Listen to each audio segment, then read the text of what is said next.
நம்முடைய எண்ணங்களுக்கு நிச்சயமாக ஒரு சக்தி இருக்கிறது. அது உள்ளே பதிவாகிறது. பிறகு பதிவானது அலைகளாக, வெளிச்சமாக, ஜோதியாக, லைட்டாக மாறி வெளியே பரவுகிறது. வெளியே பரவிக்கொண்டு இருக்கும் போது அது நம்மளை வழிகாட்டுகிறது. அது சென்று நமக்கு வேண்டியதை அழைத்து வருகிறது.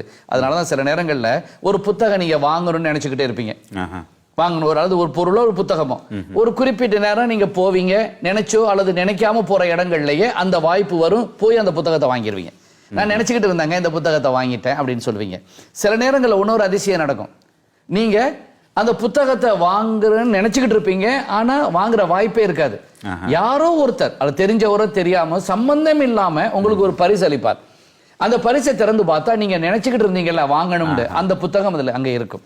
ஆக இது இப்படி நடக்கும். அப்ப உங்களுடைய எண்ணங்கள் அல்ல ஈர்ப்பு விதி நம்மளையும் அழைத்து செல்லும்.